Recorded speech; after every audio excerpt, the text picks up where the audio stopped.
ज्ञानतिमिरन्दस्य ज्ञानाञ्जनशलाकय चक्षुरुन्मिलितं येन तस्मै श्रीगुरवे नमः। श्रीचैतन्यमनोभीष्टं स्थापितं येन भूतले स्वयं रूपः कदा मह्यं ददाति स्वापदान्तिकम्। वन्देऽहं श्रीगुरों श्रीयुतपदकमलं श्रीगुरों वैष्णवांश्च श्रीरूपं सागरजातं सहगणरघुनाथान्वितं तं सजीवं साद्वैतं सावधूतं परिजनसहितं कृष्णचैतन्यदेवं श्रीराधा कृष्णपादान् सागरनाथा श्रीविशाखान्वितांश्च कृष्णकरुणा सिन्धो दीनबन्धो जगत्पते गोपेश गोपिका कान्त राधा कान्त नमोऽस्तुते तप्तकाञ्चन गौराङ्गी राधे वृन्दावनेश्वरी वृषभानुसुते देवी प्रणमामि हरिप्रिये। वाञ्छाकल्पतरुभ्यश्च कृपा सिन्धुभ्येव च पतितानां पावनेभ्यो वैष्णवेभ्यो नमो नमः। जय श्री कृष्ण चैतन्य प्रभु नित्यानंद श्री अद्वैत गदाधर श्रीवासदि गौरभक्तवृंद। हरे कृष्ण कृष्ण कृष्ण हरे हरे हरे राम राम राम हरे हरे।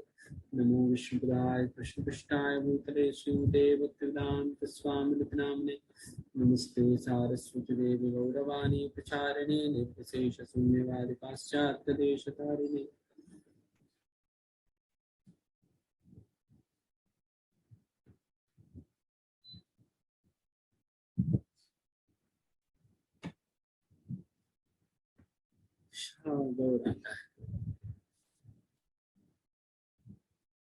हरे कृष्णा। स्वागत है सभी का।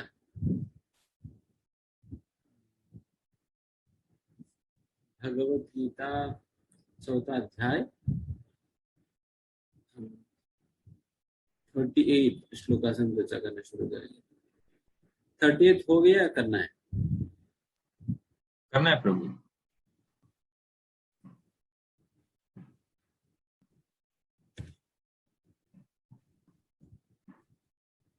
वैसा 34 वर्ष में ज्ञान को कैसे प्राप्त करना है, इसका दूसरा विधि गुरु के माध्यम से ज्ञान प्राप्त करने के विषय में चर्चा किया गया है।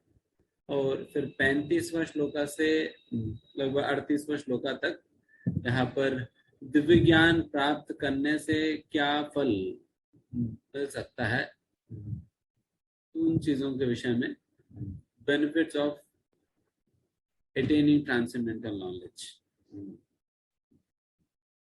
उसके विषय में, या results and glories of transcendent knowledge कह सकते हैं, तो उसके विषय में चर्चा हो रही थी।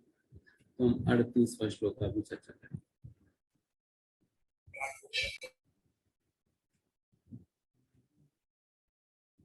न हि ज्ञानेन सदृशं पवित्रं इह विद्यते तत्स्वयं योग संसिद्धा कालेनात्मनि विन्दति।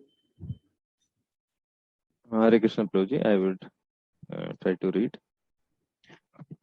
इस संसार में दिव्य ज्ञान के समान कुछ भी उदात्त तथा शुद्ध नहीं है। ऐसा ज्ञान समस्त योग का परिपक्व फल है। जो व्यक्ति भक्ति में सिद्ध हो जाता है वह यथा समय अपने अंतर में इस ज्ञान का आस्वादन करता है। तो जी तात्पर्य तात्पर्य जब हम दिव्य ज्ञान की बात करते हैं तो हमारा प्रयोजन आध्यात्मिक ज्ञान से होता है। निसंदेह दिव्य ज्ञान के समान कुछ भी उदात्त तथा शुद्ध नहीं है। अज्ञान ही हमारे बंधन का कारण है और ज्ञान हमारी मुक्ति का। यह ज्ञान भक्ति का परिपक्व फल है। जब कोई दिव्य ज्ञान की अवस्था प्राप्त कर लेता है तो उसे अन्यत्र शांति खोजने की आवश्यकता नहीं रहती, क्योंकि वह मन ही मन शांति का आनंद लेता रहता है। दूसरे शब्दों में ज्ञान तथा शांति का पर्यवसान कृष्ण भावनामृत में होता है। भगवत गीता के संदेश की यही चरम परिणति है।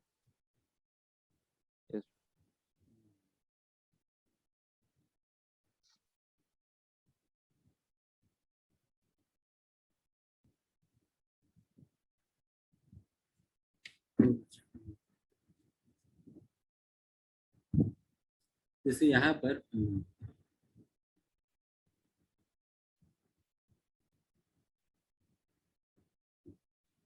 कालेनात्मनि विन्दति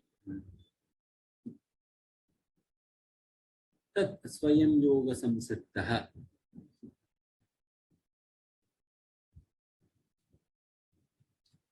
मतलब भक्ति करने से ज्ञान अपने आप हमारे हृदय में प्रकट होने लगती है। तो ये बात यहाँ पर कहा जा रहा है, भक्ति करने से ज्ञान स्वाभाविक रूप से हमारे अंदर प्रकट होने लगती है। जैसा कि जब हम भागवत में कहा जाता है स्वाभाविकी ज्ञान बल क्रिया। ये तो भगवान के विषय में कहा गया है, भगवान को हर चीज की स्वाभाविक रूप से ज्ञान हो जाता है करके। एंड वैसा भक्ति के विषय में, भक्तों के संदर्भ में भी ये बात कहा जाता है, जब कोई व्यक्ति भक्ति करता है देन ये जो ज्ञान और वैराग्य ये दोनों स्वाभाविक रूप से उस व्यक्ति के अंतर्गत प्रकट होने लगते हैं, स्वाभाविक रूप से उनके अंदर प्रकट होने लगते हैं। तो यही बात यहाँ पर भी कालेनात्मनि विन्दति, मतलब in due course of time, जैसा काल मतलब आप योग संसिद्ध है तत् स्वयं योग संसिद्ध, मतलब जैसा हम योग में, भक्ति योग में हम लगते हैं तो फिर भक्ति योग में लगने से फिर धीमे धीमे धीमे जो है ये दिव्य ज्ञान हमारे हृदय में प्रकट होने लगती है।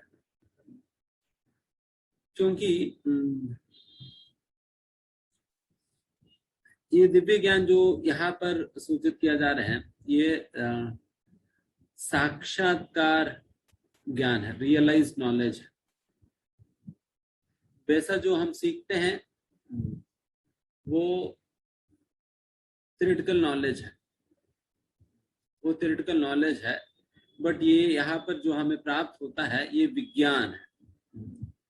ज्ञान और विज्ञान में श्रीमद् भागवतम 11वें स्कंद में इस प्रकार से अंतर बताया जाता है कि ज्ञान मतलब जो हम अर्जित करते हैं, बट उस समय हम हमारी अंडरस्टैंडिंग, ऑल्दो हम थ्योरेटिकली तो जानते हैं हम शरीर नहीं आत्मा है, बट उसका कोई साक्षात्कार नहीं है, उसका कोई साक्षात्कार नहीं है। तो उस प्रकार की एक थ्योरेटिकल अंडरस्टैंडिंग के साथ हम शास्त्रों को अध्ययन करते हैं, पढ़ लेते हैं, थोड़ा बहुत हमें समझ में आने लगती है। तो इस प्रकार से जो भी हम ज्ञान एकत्रित करते हैं वो सारा ज्ञान के अंतर्गत आता है। विज्ञान मतलब जब व्यक्ति ये बात जान लेता है और ये बात जानकर मानने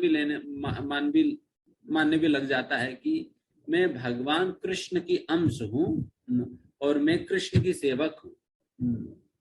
इस प्रकार की बात पे, इस बात पे जिनको विश्वास हो जाता है और इस विश्वास के साथ जब उन्हें जो कुछ भी ज्ञान उन्हें प्राप्त होता है भगवान के संदर्भ में, भगवान के विषय में हो, अपने विषय में हो, इस प्रकृति के विषय में जो भी उन्हें ज्ञान प्राप्त होता है वो विज्ञान होता है। पहले हमें केवल थ्योरेटिकली पता है कि हम शरीर में आत्मा है, उस स्तर पे जो भी ज्ञान प्राप्त होता है वो ज्ञान है। और जब हम ये बात पे विश्वास करने लगते हैं और स्वीकार कर लेते हैं कि मैं भगवान कृष्ण के अंश हूँ, और उस स्तर पे जो भी ज्ञान हमें समझ में आता है वो विज्ञान है। तो इस प्रकार से वहां पर तात्पर्य में बताया जाता है। एंड वैसा विज्ञान, जैसा ज्ञान तो आप पढ़ने से प्राप्त हो जाएगी, बट विज्ञान तो ये कालेनात्मनि विन्दति, कुछ समय में जैसा जैसा आप योग की अभ्यास करेंगे, भक्ति का अभ्यास करेंगे, फिर कुछ समय में वो आपके हृदय में प्रकट होगा, हृदय में प्रकट होगा। इसलिए ये इस विज्ञान के विषय में इस प्रकार से कहा जा रहा है तत् स्वयं योग संसिद्धः।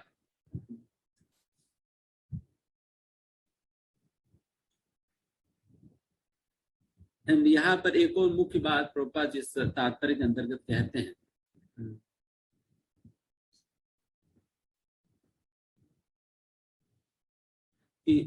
ignorance is the cause of our bondage and knowledge is cause of our liberation.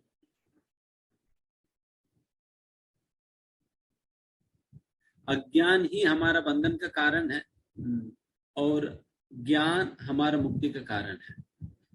अज्ञान हमारा बंधन का कारण क्या कैसे बनता है? क्योंकि अगर आप लोग जो सिन साइकिल के विषय में हम कभी बताए थे आपको, सिन साइकिल, पाप की जो चक्र है, नहीं होगा। तो वैसे ठीक संक्षिप्त में बता देंगे। इसमें पाप, कूट, बीज, प्रारब्ध, अप्रारब्ध कर्म, ये चारों चीज किस प्रकार से चलता है इसके विषय में वर्णन है। ये किस प्रकार से चलता है कि ये पाप साइकिल,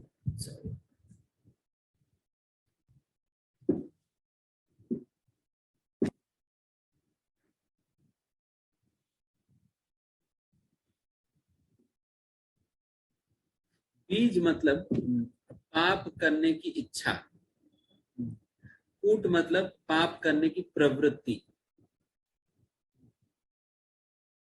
और पाप तो पाप है ही। प्रारब्ध कर्म मतलब जो कर्म हमें अभी मिल रही है, जो कर्म फल हमें अभी के समय पे जो मिल रही है वो प्रारब्ध कर्म है। अप्रारब्ध कर्म मतलब जो कर्म की फल हमें मिलने ही वाली है, मिलने ही वाली है, उसे अप्रारब्ध कर्म कहा जाता है। तो इसका साइकिल इस प्रकार से चलता है।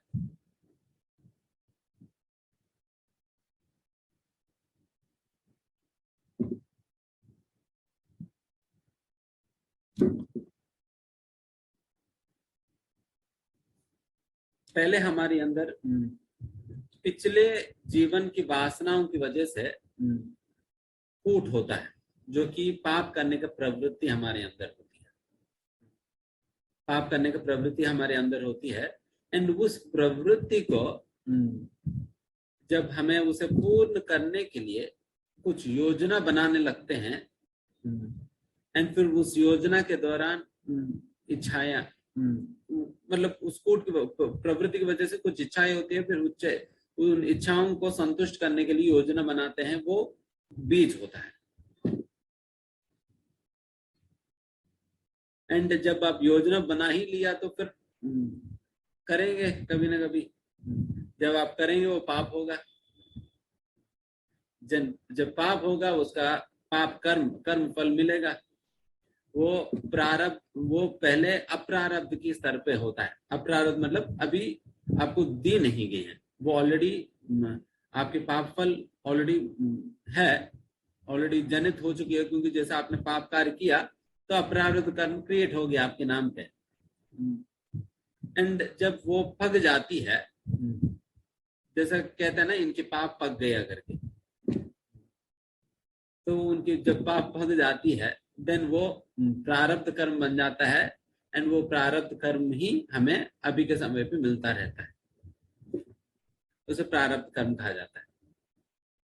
अभी इसमें समझने वाली बात यह है कि जब भी आप कोई पाप करते हो, पाप करने पे एक तो अप्रारब्ध कर्म भी क्रिएट होता है, उसके साथ साथ एक बहुत दुखद बात यह है कि हमारा कूटम जो होता है ना, वो जो है वो इंटेंसिफाई या वो बढ़ जाता है। इसका मतलब पाप करने का पाप करने से आपको पाप का कर्म भी मिलेगा, कर्म फल भी मिलेगा, साथ ही साथ पाप करने का प्रवृत्ति भी बढ़ जाएगी। पाप करने की प्रवृत्ति बढ़ जाएगी तो बीज बढ़ जाएंगे, बीज बढ़ जाएंगे तो ज्यादा पाप करेंगे, ज्यादा पाप करेंगे तो ज्यादा कर्म फल मिलेगा। तो उस प्रकार से वो चक्र चालू हो जाता है, चालू रहता है। ये बहुत बड़ा, मतलब बहुत कठिन चक्र है, जिससे निकल पाना बहुत बहुत मुश्किल हो जाएगी, बहुत मुश्किल हो जाता है। ये समझ में आया सभी को किस प्रकार से काम करता है? तो इस प्रकार से जैसे मैंने, एंड ये पाप हम कहाँ से कर रहे हैं, इसका शुरुआत कहाँ से हो रही है? So ji, one devotee is asking on the chat. अप्रारब्ध, I think उनको समझ नहीं आया. I think one devotee is not getting अप्रारब्ध. प्रारब्ध, अप्रारब्ध. अप्रारब्ध मतलब देखिए,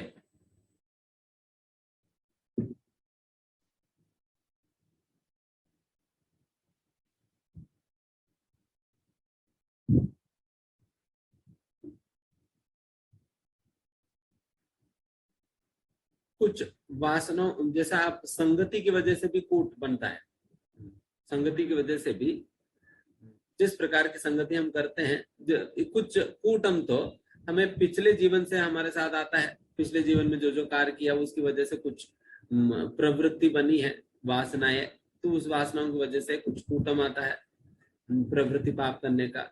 एंड उसी प्रकार से जो भी हम संगति, जिस प्रकार का भी संगति अभी करेंगे उससे भी प्रवृत्ति आता है। जैसे मान लीजिए कि मैं दारू पीने वाले लोगों के साथ में संगति करने लगा, देन फिर मेरे अंदर एक प्रकार की, उन लोगों को देखकर मेरे अंदर एक प्रकार की प्रवृत्ति आएगी कि दारू पिया जा सकता, कोई बात नहीं। देन फिर बट पिया नहीं कभी। देन फिर 2-3 दिन के बाद प्रवृत्ति तो आ ही गया, फिर 2-3 दिन के बाद फिर सोचेंगे कि ठीक है ये लोग जा ही रहे तो हम भी उनके साथ साथ पीकर हम सीधा घर चले जाएंगे, पीकर ना सीधा घर चले जाएंगे। इस प्रकार से योजना बनाया, सैटरडे रात को हम चले जाएंगे ऑफिस के बाद, फिर वहां पर हम दारू पी के फिर सभी लोगों के साथ ही चले जाएंगे। तभी क्या हो गया, इच्छा आ गई, प्लानिंग बन गया, सैटरडे नाइट तो फिर गया, तो फिर वहां जाकर फिर बार में बैठकर दारू पी लिया, देन अभी पाप हो गया, पाप हो गया। तो पाप होने के बाद दारू पीने की वजह से जो भी पाप कर्म बनता है वो अप्रारब्ध कर्म, तो जैसे हम कर्म फल कहते हैं ना, जो भी कोई भी कर्म करने से कर्म फल मिलता है, कोई भी फल जो है वो पकने के पहले कच्चा कच्चा फल होता है। वो कच्चा फल क्या है, ये अप्रारब्ध कर्म है। वो कच्चा फल कुछ समय के बाद पक जाता है, देन वो प्रारब्ध कर्म बनता है। एंड पका हुआ फल को तो हम खाते हैं ना, कच्चा हुआ फल तो पेट पे ही रहता है। उसी प्रकार से अप्रारब्ध कर्म तो हमारे जीवन में अभी मिला नहीं खाने के लिए, थोड़ा पकने के बाद, प्रारब्ध बनने के बाद तब हमें मिलता है। इसलिए कोई कोई फल जो है हमें तुरंत मिल जाता है, कोई कोई फल जो है कुछ समय में मिलता है, क्योंकि कोई कोई फल का पकने का समय अलग अलग होता है। कोई फल जो है जल्दी पक जाएगी, कोई फल बहुत देरी से पकेगी। तो इस प्रकार से प्रारब्ध कर्म मुझे मिल जाएगी। उदाहरण के लिए हमारा जो शरीर है, ये क्या है, ये प्रारब्ध कर्म फल है। जो भी हमारा शरीर है, कोई सुंदर, कोई कुरूप, कोई गोरा, कोई काला, कोई छोटा, कोई मोटा, जो भी बनते हैं, तो वो सारा कुछ इसी की वजह से प्रारब्ध कर्म फल है, उन्हें मिल चुकी है। एंड ये जो पाप हम जो भी करते हैं, पाप करने से मैंने कहा कि 2 बातें होती है। एक तो पाप करने से आपको अप्रारब्ध फल भी मिलता है, कर्म फल मिलता है, एंड दूसरा हमारा पाप करने का जो प्रवृत्ति है, कूटम है, वो भी दुगुना हो जाती है, वो भी दुगुना हो जाती है। इसलिए अगर पाप करने का प्रवृत्ति बढ़ गया, देन हम और पाप करने की इच्छाएं हमारे अंदर आएगी, और पाप करने की इच्छाएं आएंगी, देन और पाप करेंगे, और पाप करेंगे तो और पाप और कर्म फल मिलेगा, और दुख हमारे जीवन में मिलेगा। तो उस प्रकार से हमारा जीवन में जो भी दुख होता है उसका मूल कारण क्या है, पाप है। एंड उस पाप करने का मूल कारण क्या है, पाप करने का मूल कारण यही है कि अज्ञान। ये सारा स्टार्ट होता है अज्ञान से। ये चक्र है, इस चक्र में क्या स्टार्टिंग पॉइंट कहेंगे, कुछ नहीं है। चक्र में आप कूट भी नहीं कह सकते हैं, बीज भी नहीं कह सकते हैं, प्रारब्ध कर्म भी नहीं कह सकते, पाप भी नहीं कह सकते। इस चक्र, ये अज्ञान तो इस चक्र में नहीं। तो अज्ञान जो है ये मतलब ये इग्नाइट करता है इस साइकिल को, देन फिर ये साइकिल स्टार्ट होता है अज्ञान की वजह से। इसलिए इन सारे पूरा पाप सिन साइकिल का ये जड़ है अज्ञान। इसलिए उस अज्ञान को खत्म करने से हमारे जीवन में सारा दुख खत्म हो जाएगी। अज्ञान को खत्म कर देने से हमारे जीवन में सारा दुख खत्म हो जाएगी। अज्ञान को खत्म करना कैसे, जैसा अंधकार को खत्म करने के लिए हम क्या करते हैं?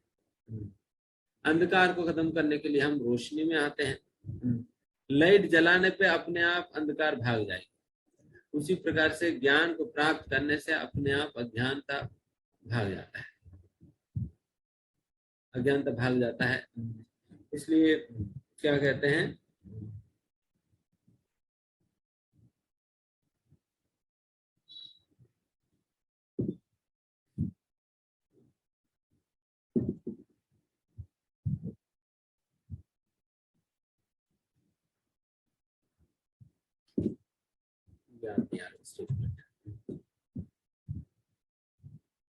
तो इस प्रकार से अज्ञानता से हमें ज्ञान में आना होगा।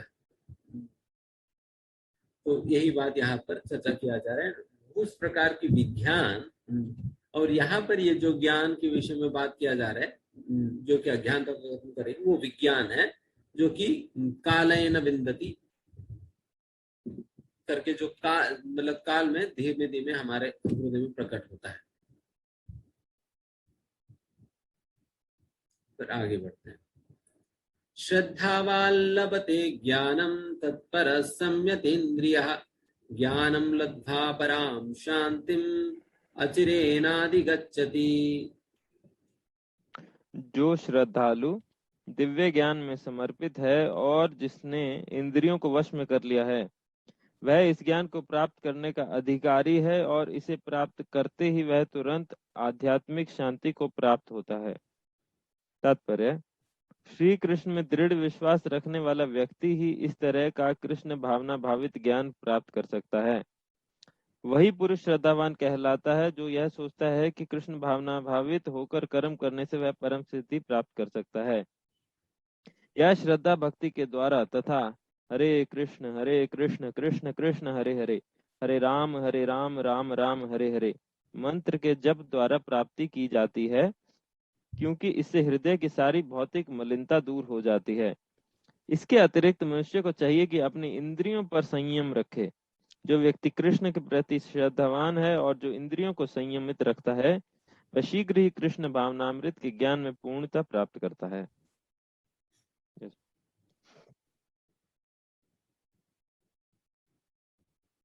इसमें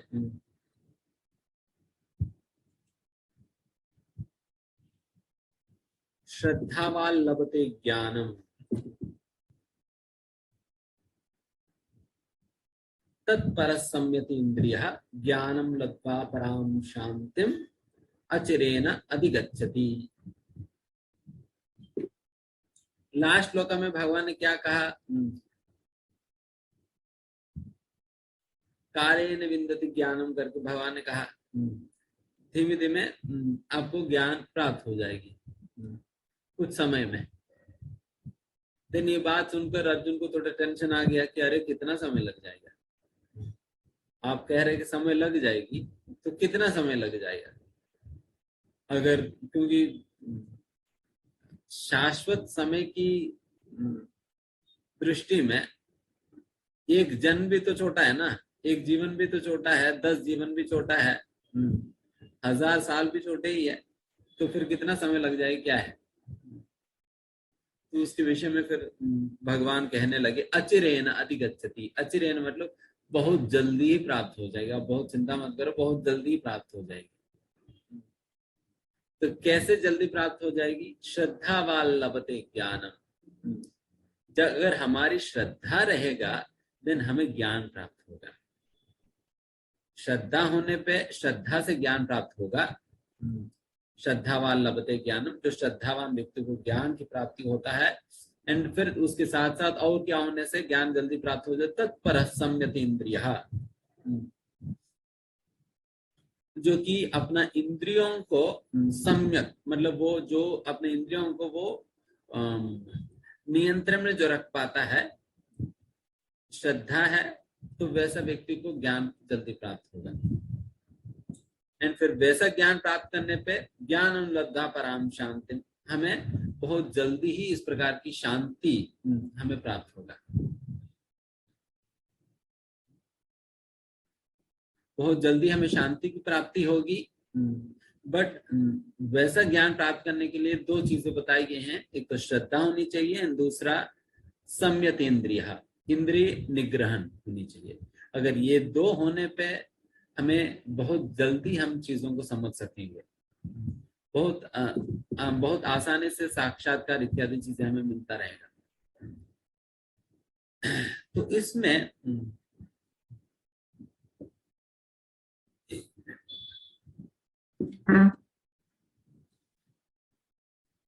ये बात थोड़ा सा समझिए कि श्रद्धा कहाँ से आएगी?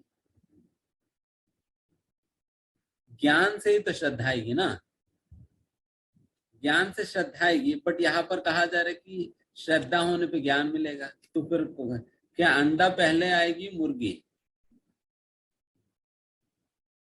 तो वही बात हो गया कि ज्ञान पहले श्रद्धा पहले, ज्ञान पहले श्रद्धा पहले, यही प्रश्न है अभी। क्योंकि ज्ञान से श्रद्धा ही, मतलब श्रद्धा होने पे ही ज्ञान मिलेगा कर कहा जा रहा है, पर श्रद्धा तभी हो पाएगी जब ज्ञान प्राप्त होगा। इसके विषय में ऐसा कहा जाता है कि आदो श्रद्धा, हमें श्रद्धा से शुरुआत करनी होगी। शुरुआत में हमें श्रद्धा रखना होगा, शुरुआत में श्रद्धा हमें रखना होगा, फिर हमें ज्ञान प्राप्त होगा, वहां से शुरुआत होगी।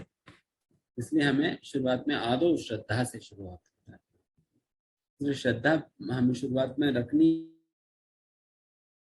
पे हमें धीमे धीमे ज्ञान प्राप्त होगा। देन फिर आप शुरुआत में भी श्रद्धा कैसे रख पाएंगे? शुरुआत में कुछ नहीं जानते, फिर श्रद्धा कैसे रखेंगे? शुरुआत में श्रद्धा हम इस आधार पर हम रखते हैं कि मेरे से ज्यादा बुद्धिमान लोग मान रहे हैं, तो इसलिए मैं भी श्रद्धा रखता हूं। समझ रहे हैं ना? मेरे से बहुत बड़े बड़े बुद्धिमान लोग जब मान रहे हैं, तो मैं भी उनको पथ चिन्हों में चलकर मैं अपना श्रद्धा रखकर तो देखता हूँ। देन उस प्रकार से हम शुरुआत में श्रद्धा कर रख के शुरुआत करते हैं। वहां से हमें शुरुआत हमें श्रद्धा, उस आधार पर हम श्रद्धा रखते हैं, फिर उस वैसा श्रद्धा रखने पे ज्ञान मिलेगा, ज्ञान मिलने पे हमारा श्रद्धा बढ़ेगा, फिर श्रद्धा बढ़ने पे और ज्ञान मिलेगा, और ज्ञान मिलने पे और श्रद्धा बढ़ेगी। तो इस प्रकार से धीमे धीमे श्रद्धा हमारा दृढ़ होते जाएगी। तो उस प्रकार से जब नवविधा भक्ति के अंतर्गत जो 9 स्तरों के विषय में जो वर्णन किया जाता है, श्रद्धा, साधु संग, भजन, क्रिया, नत्त, निवृत्ति, निष्ठा, रुचि, आसक्ति, भाव, प्रेम करके, ये जो 9 स्तर है, मतलब एक प्रकार से कहा जाए ये 9 स्तर जो है श्रद्धा का ही विभिन्न स्तर है। ये 9 श्रद्धा का ही विभिन्न स्तर है, क्योंकि मतलब ये जैसा जैसा आप प्रेम की ओर आगे बढ़ते जाएंगे, हमारी श्रद्धा जो है दृढ़ होते जाएगी, दृढ़ होते जाएगी। उस प्रकार से श्रद्धा का ही बढ़ने का ये 9 स्तर है। श्रद्धा, साधु संग, श्रद्धा के स्तर से आपको ज्यादा श्रद्धा, साधु संग में हो तो साधु संग, भजन क्रिया में जाने पे आपको श्रद्धा और बढ़ेगी, अनर्थ निवृत्ति हो रहे तो और श्रद्धा धीमे धीमे बढ़ेगा। देन फिर उसके बाद दृढ़ श्रद्धा होने लग जाएगी। देन रुचि, आसक्ति, भाव, प्रेम में और श्रद्धा और दृढ़ से दृढ़ और होता जाएगी। उस प्रकार से श्रद्धा का ही 9 स्तर है। तो उस प्रकार से ये दोनों चीजों की काफी नजदीकी संबंध है। एंड यहाँ पर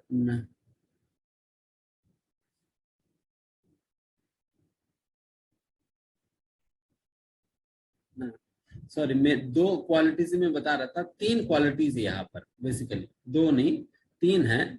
एक तो श्रद्धा, जिसके विषय में अभी तक हमने वर्णन किया, एंड दूसरा तत्परः, एंड तीसरा है समितेंद्रिय। तत्परः मतलब ये भगवान के प्रति समर्पण, भगवान के प्रति समर्पण, ये गुरु के प्रति समर्पण। जैसा आप लोग पहले सुने ही है, ज्ञान गुरु से प्राप्त करने का तरीका क्या है? 4.34 में जो बताई गई है।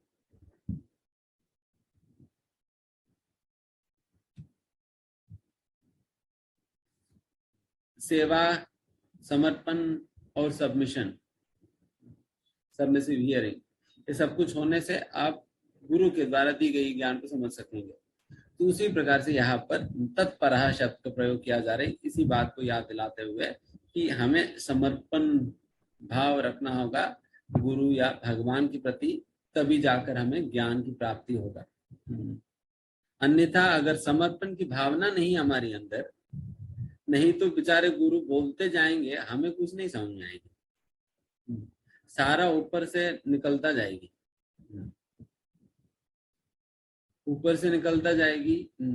तो इसलिए सबमिशन बहुत जरूरी है, सरेंडर। शायद उस 4.3 को चर्चा करते वक्त इसके विषय में काफी विस्तार में चर्चा किए होंगे, हम अभी नहीं बताएंगे। तो संयतेंद्रिय, तीसरा, ये तीसरा जो संयतेंद्र मतलब इंद्रियों पे निग्रहण, ये क्या काम का है कि ये जो भी ज्ञान आपने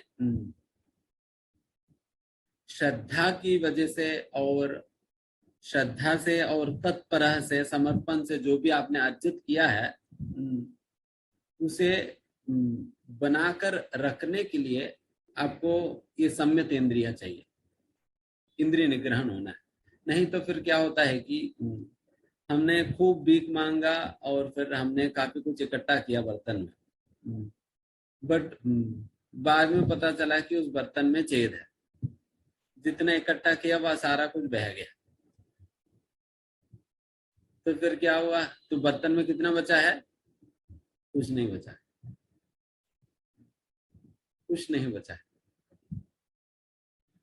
तो इस प्रकार से जब हमारी इंद्रिय अनियंत्रित होंगी, देन हमारा जो कुछ भी साक्षात्कार और नॉलेज सारा कुछ बह जाएगी, कुछ नहीं रहेगा।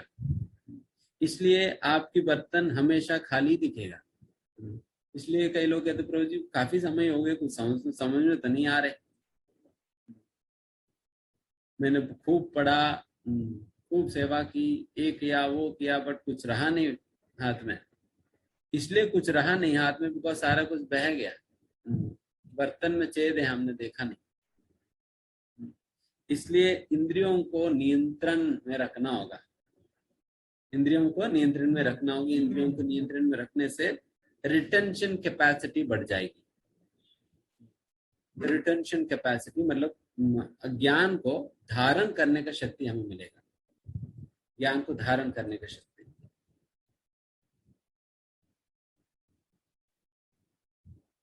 तो उस प्रकार से ये तीनों गुण होनी चाहिए दिव्य ज्ञान की प्राप्ति करने के लिए। एक तो श्रद्धा होनी चाहिए, एंड दूसरा तत्परः समर्पण होनी चाहिए गुरु और कृष्ण के प्रति, और संयत इंद्रिय हमारे इंद्रियों पे निग्रहण होनी चाहिए। एंड श्रद्धा के विषय में प्रभुपाद जी एक महत्वपूर्ण बात कहते हैं, श्रद्धा कैसे बढ़ती है करके प्रभुपाद जी बता रहे हैं। श्रद्धा कैसे बढ़ती है कि हरे कृष्ण महामंत्र की जप से, हरे कृष्ण महामंत्र की जप करने से चीतो दर्पण मार्जनम होगा, फिर तद्वारा हमारा श्रद्धा जो है बढ़ेगा।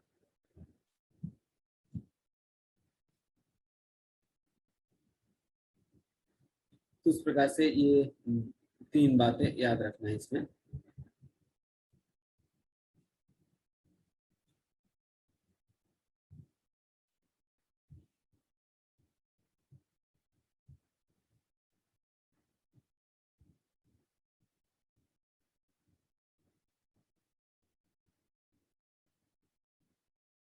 एंड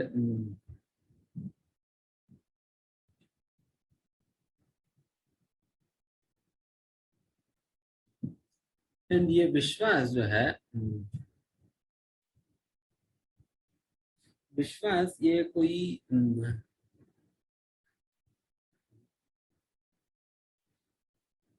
ऐसा नहीं कि मतलब कुछ ऐसा धारणा नहीं कि जो कि हम अपना दिमाग में लेकर चलेंगे, बल्कि इसे हम अपना बुद्धि को उपयोग करके हमें सोचना पड़ेगा, अपने अंदर ही तर्क वितर्क करना होगा, अपने अंदर हम अपने तर्क वितर्क करना होगा क्योंकि जितना रीजनिंग होगा उतना विश्वास बढ़ेगा आपको। जैसे उदाहरण के लिए कृष्ण पूर्ण पुरुषोत्तम भगवान है, इसके ऊपर विश्वास आपको उस हद तक हो पाएगी जितने कारण आपके पास है इस बात को मानने के लिए। उसी प्रकार से अगर आपको इस बात पे विश्वास होने आप शरीर नियम आत्मा है, इसका जब तक आपके पास सफिशिएंट कारण नहीं रहेगा तब तक हमारा विश्वास नहीं बनेगा। इसलिए जब हम शास्त्रों के अध्ययन करते वक्त एंड साथ ही साथ हम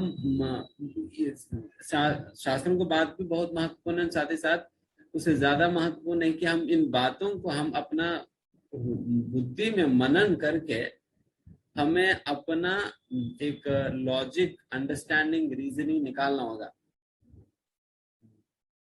मैं अपना लॉजिक से मैं समझता हूं, बट मेरे ही लॉजिक आपको भी काम करेगी करके तो नहीं है। ठीक है, थोड़ा हद तक काम करेगी, बट आपको भी अपना बनाना होगा, आपको भी सोचना पड़ेगा। इसलिए हमें ऐसा नहीं कि हम पूरा का पूरा हम निर्भर है वही से जो भी आएगी हम बस डालते रहेंगे। इसलिए इसमें हमें अपना बुद्धि का भी प्रयोग करना पड़ेगा। हम खुद भी सोचना होगा कि हाँ यस हम शरीर नहीं हम आत्मा है, ये कैसे संभव है, ये कैसे संभव है। यहाँ पर इस प्रकार से कहा जा रहा है तो ये बात सत्य है, ये गलत है, किस प्रकार से क्या है, इस प्रकार से अपने अंदर तर्क करेंगे तब जाकर हमें कन्विक्शन आएगी। अगर आप सोचेंगे नहीं, मनन नहीं करेंगे, देन फिर ये होने वाला नहीं है। देन फिर आपकी विश्वास जो है वो एक थ्योरेटिकल सुपरफिशियल लेवल पर ही रह जाएगी। जब तक हमारा विश्वास दृढ़ नहीं होगा तब तक चीजें बाहरी रहेंगी, आपकी स्वभाव में प्रवेश नहीं करेगा चीजें। Nothing will enter your nature, everything will remain in your hard disk. सब कुछ हार्ड डिस्क में रह जाएगी, आपकी स्वभाव में सब कॉन्शियस माइंड में प्रोसेसिंग यूनिट में नहीं जा पाएगी।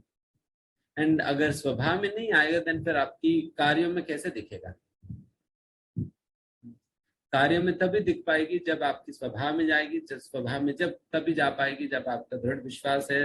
दृढ़ विश्वास तभी हो पाएगी जब आप इस प्रकार से अपने अंदर तर्क करेंगे, मनन करेंगे।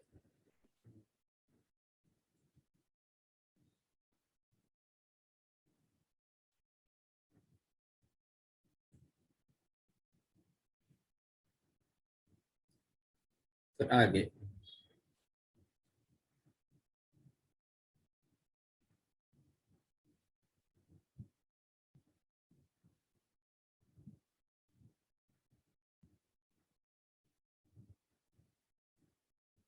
इसमें 40th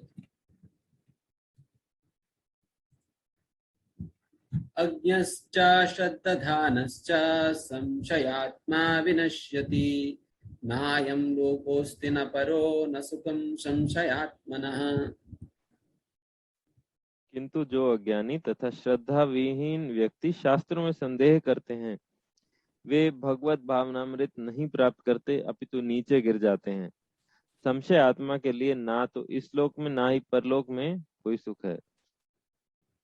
तात्पर्य, भगवत गीता सभी प्रामाणिक एवं मान्य शास्त्रों में सर्वोत्तम है। जो लोग पशु तुल्य हैं उनमें ना तो प्रामाणिक शास्त्रों के प्रति कोई श्रद्धा है और ना उनका ज्ञान होता है, और कुछ लोगों को यद्यपि उनका ज्ञान होता है और उनमें से वे उदाहरण देते रहते हैं किंतु उनमें वास्तविक विश्वास नहीं करते। यहाँ तक कि कुछ लोग जिनमें भगवत गीता जैसे शास्त्रों में श्रद्धा होती भी है फिर भी वे ना तो भगवान कृष्ण में विश्वास रखते हैं ना उनकी पूजा करते हैं। ऐसे लोगों को कृष्ण भावनामृत का कोई ज्ञान नहीं होता, वे नीचे गिरते हैं। उपर्युक्त सभी कोटि के व्यक्तियों में जो श्रद्धालु नहीं है और सदैव संशयग्रस्त रहते हैं वे तनिक भी उन्नति नहीं कर पाते।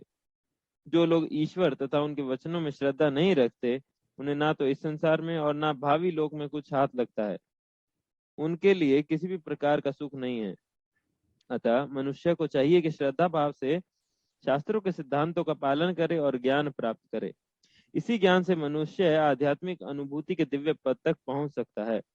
दूसरे शब्दों में आध्यात्मिक उत्थान में संशयग्रस्त मनुष्य का कोई स्थान नहीं मिलता। अतः मनुष्य को चाहिए कि परंपरा से चले आ रहे महान आचार्यों के पद चिन्हों का अनुसरण करे और सफलता प्राप्त करे। धन्यवाद। तो यहाँ पर श्रद्धा नहीं रखने का फल क्या है, इसका विषय यहाँ पर उसका वर्णन हो रहा है। पहले श्रद्धा रखने पे हमें किस प्रकार से ज्ञान मिलता है और ज्ञान प्राप्त होने से हमें बहुत जल्दी ही शांति कैसे प्राप्त होती है, इसके विषय में वर्णन है। तो अभी श्रद्धा नहीं रखने पे किस प्रकार से व्यक्ति को शांति नहीं मिलता है और दुखी होंगे इस जीवन में भी और अगले जीवन में भी, किस प्रकार का दुख को उन्हें सामना करना पड़ेगा, तो उसके विषय में यहाँ पर वर्णन है। कहा जा रही अज्ञश्च अष्टदधानश्च संशयात्मा विनश्यति नायं लोकोस्ति न परो न सुखम न संशयात्मनः। यहाँ पर बेसिकली 3 लोगों के विषय में चर्चा किया जा रहा है। एक अज्ञा, अश्रद्धाना और संशयात्मा, ये 3 प्रकार का लोग है। एक तो अज्ञा एंड दूसरा अश्रद्धाना एंड तीसरा संशयात्मा। अज्ञा मतलब वो व्यक्ति है जिनको वेद शास्त्रों का ज्ञान नहीं है, जिन्हें वेद शास्त्रों का ज्ञान नहीं है और जिनको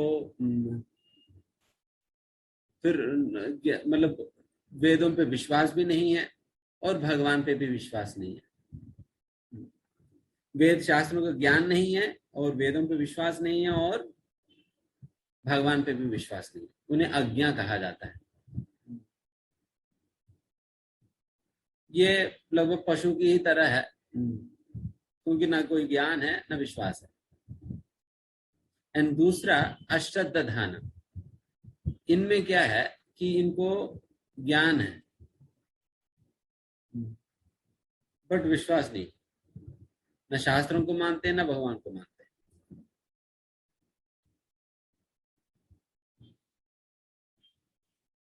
न शास्त्रों को मानते हैं न भगवान को मानते हैं, उनको ज्ञान है थोड़ा बहुत बट शास्त्रों को भी नहीं मानते और भगवान को भी नहीं मानते हैं, उन्हें अष्टदधाना कहा जाता है। एंड फिर संशयात्मा कौन है? संशय मतलब जो जानते हैं बट उनको शंका है, डाउट है, जानते हैं बट डाउट है, मतलब उनको ज्ञान भी है और वेदों पे थोड़ा बहुत विश्वास भी है बट भगवान पे विश्वास नहीं है, क्योंकि वो वेद शास्त्रों पे उनका अटूट विश्वास नहीं है। वो डाउट करता है कि ठीक तो है बट मुझे नहीं लगता है कि मेरे केस में काम करेगी। जब के विषय में खूब सुने तो है बट मुझे लग नहीं रही कि जब का कोई प्रभाव मेरे ऊपर पड़ेगा। तो इन्हें संशयात्मक कहा जाता है, संशय। तो इस प्रकार से संशय करने वालों का गति क्या है? जो कि जपा के विषय में, भगवान के नाम के विषय में, भगवान के विषय में जो बताई गई बातों पे विश्वास जो नहीं करते हैं, उनकी क्या प्रतिफल है? संशयात्मा विनश्यति, उनकी विनाश होने वाली है। विनाश होने पे क्या होगा? देन फिर उन्हें इस जीवन में भी आनंद नहीं मिलेगा और अगले जीवन में भी आनंद नहीं मिलने वाला है। तो इस प्रकार से ये जो संशय आत्मा है, जो डाउट करता है, वो उन्हें सबसे बड़ा अपराधी माना जाता है इन तीनों में से भी। ये तो बहुत सीधी सी बात है। मान लीजिए कि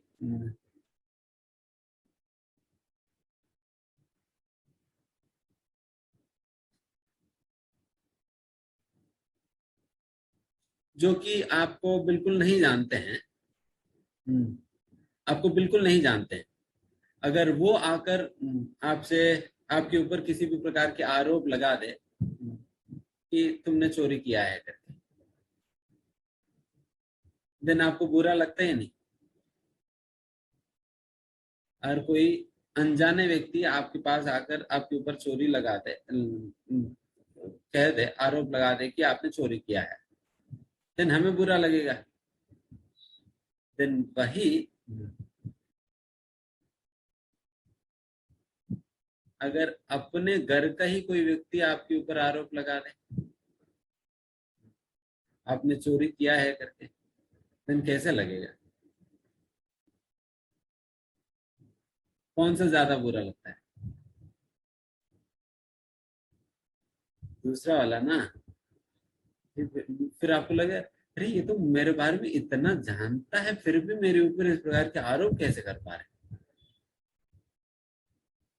इनको कैसे लगता है कि मैंने चोरी किया? है ये नहीं बात? ठीक है, पहला वाला तो आप ऐसा समझ लेंगे कि अच्छा ये व्यक्ति तुम मेरे को जानते ही नहीं है, ठीक है, मतलब वैसा वो गेस कर रहे हैं मैंने इस प्रकार से चोरी किया करके, फिर भी हम उन्हें थोड़ा बहुत क्षमा कर भी सकते हैं। बट दूसरे केस में तो हमें बहुत बहुत दर्द लगेगा। अरे इतना कुछ जानता है, मेरे साथ रहते हैं, फिर भी मेरे को मान नहीं रहे। भगवान का भी तो यही भावना है। ये शम्स आत्मा ये वेद शास्त्रों को जानते हैं और उसके ऊपर थोड़ा बहुत विश्वास भी है, बट फिर भी आज मेरे को मान नहीं रहे, फिर भी नहीं मान रहे हैं। तो ये बात जब सुनते हैं भगवान, तेन भगवान को होता है। इसलिए ज्यादा बड़ा अपराधी है। इसलिए इनकी गति ज्यादा खराब है बाकी लोगों की तुलना। अज्ञा और अष्टाध्याना को फिर भी उनकी गति तो अभी यहाँ पर तो पता ही नहीं है, बट सबसे मतलब बुरा गति तो संशय आत्मा को होगा, बिकॉज वो जानते हुए भी मान नहीं रहे, जानते हुए भी विश्वास नहीं कर रहे। तो उसी प्रकार से अगर हम भी 10वां नाम अपराध क्या है?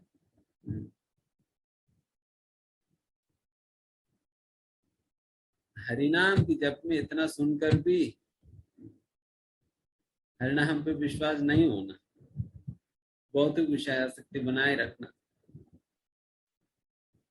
भौतिक आसक्ति बनाए रखना और हरिनाम पे विश्वास नहीं होना, यही 10वां नाम अपराध है। इसलिए फिर उनकी गति बहुत बुरा होता है। इसलिए हम जब इस प्रकार से भक्ति में आए हैं तो हम लोग इस प्रकार की शम्स आत्मा कैटेगरी में आने का चांसेस हो सकता है।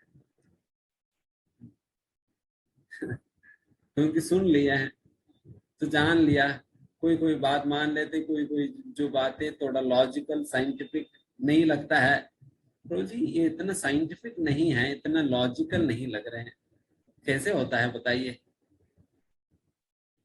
कोई कोई पूछते हैं कि तो जो सारे बात हम मान लेंगे, बट वो जो कुरुक्षेत्र में 64 करोड़ वाला जो हिसाब है वो कोई मिल नहीं रहा मुझे।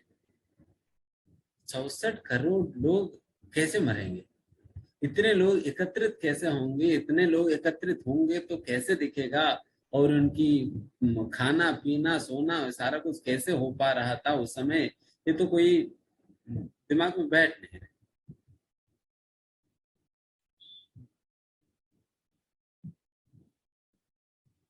क्योंकि सब कुछ साइंटिफिकली सोचेगा कि अच्छा ये रीजन रीजन के साथ इस प्रकार से हो जानी है करके। फिर कोई क्या है प्रभु जी, कभी कभी मतलब मूवियों में दिखाया जाता है कि एक बाण चलाने से बारिश होने लगती है, एक बाण चलाने से कई सांप निकलता है और एक बाण चलाने से सब कुछ फ्रोजन होने लगती है, एक बाण चलाने पे सब कुछ जलने लगती है। सारा कुछ कैसे माने? बाकी फिलॉसफी तो ठीक है वो मान लेते, बट ये वाला बात तो हम नहीं मान पाएंगे। तो सबसे बड़ा मूर्खता अपनी यही है कि हम सब कुछ अपनी ही बुद्धि से समझने का प्रयास कर लेते हैं। All that fits into my mind is truth and all that does not fit into my mind is false. जो कुछ भी मेरे दिमाग में बैठ जाता है या मेरे दिमाग सोच पाती है वो सच है, और जो मेरे दिमाग सोच नहीं पाती है वो गलत है करके। बट हमें ये बात समझना चाहिए कि इस दुनिया में भी कई ऐसे ऐसे चीजें हैं जो कि हम नहीं समझ पाते, जो कि है करके हम मानते हैं, बट हम समझ नहीं पाते हैं। उसका कोई लॉजिक रीजनिंग समझ नहीं आता, बट मानना तो पड़ता है, क्या चाहिए है।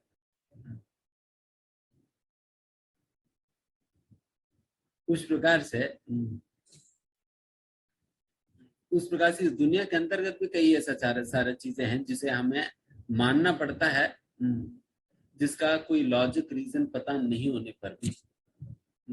उसी प्रकार से ही हमें समझना चाहिए कि अभी हम इतना विकसित और इतना डेवलप नहीं हुए कि इसमें जो बताए गए सारे बातों को एक साइंटिफिक तौर पर समझने के लिए हमारा साइंस भी कितना हद तक विकसित कर सका। कई सारे चीजें तो आज भी विज्ञान के अंदर का तो मतलब एक सपना ही है, पता ही नहीं। तो इस प्रकार से हमें समझना चाहिए इस लॉजिक के आधार पर कि कई ऐसे बातें होंगी जो कि अभी के समय पे हम समझ नहीं सकेंगे, अप्रिशिएट नहीं कर पाएंगे। फिर भी जब भी इस प्रकार की शंकाएं वगैरह आता है, देन हमें क्या करना है, उसे साइड पे रख के आगे चलना है। ऐसा नहीं सोचना है कि जब तक ये मेरी शंका पूरा नहीं होगा तब तक मैं अगला पन्ना पढ़ूंगा नहीं। जब तक ये शंका मेरा दूर नहीं होगा तब तक मैं आगे भक्ति में नहीं बढ़ूंगा। तो इस प्रकार से नहीं सोचना है, बिकॉज इस प्रकार से सोचने लगेंगे देन फिर आप कभी भी आगे बढ़ ही नहीं पाएंगे। इसलिए हमेशा डाउट्स के विषय में इस प्रकार से कहा जाता है, जब भी डाउट होता है, दो प्रकार के डाउट्स है। एक प्रकार की डाउट क्लैरिफाई किए बिना हम आगे बढ़ नहीं पाएंगे,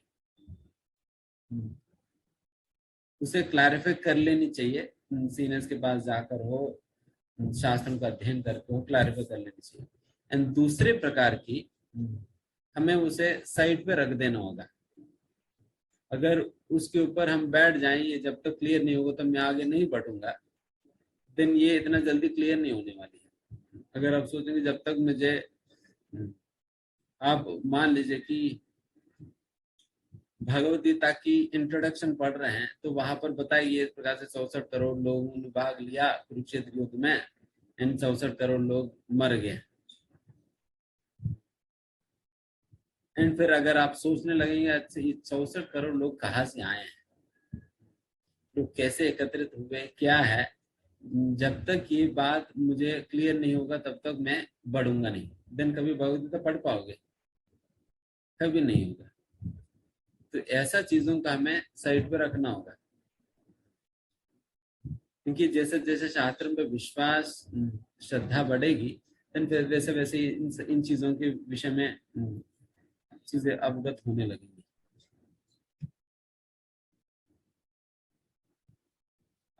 लगेंगी। तो इसलिए हमें किस प्रकार की शंकाओं का हमें ध्यान देना है और किस प्रकार शंकाओं को साइड पर रखना है, तो ये समझना होगा।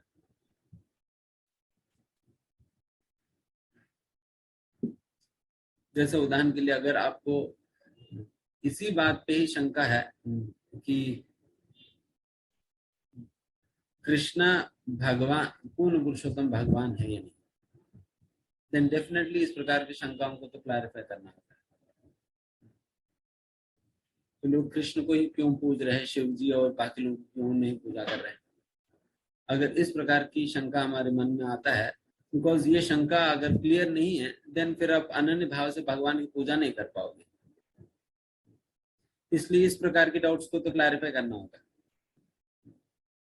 एंड जो 64 करोड़ वाला जो एग्जाम्पल मैंने बताया, उस प्रकार की डाउट्स को हमें साइड पे रखकर हमें आगे बढ़ना होगा, तभी हम प्रॉपरली आगे बढ़ पाएंगे, नहीं तो अटक जाएंगे कहीं ना कहीं।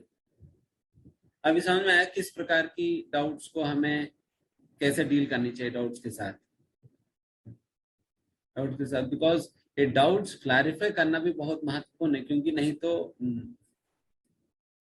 वो एक बैरिकेड जैसा है, हमें आगे बढ़ने नहीं देगी। ब्लॉक कर देगा हमारा रास्ता को, ब्लॉक कर देगा हमारा रास्ता को, आगे बढ़ने नहीं देगा।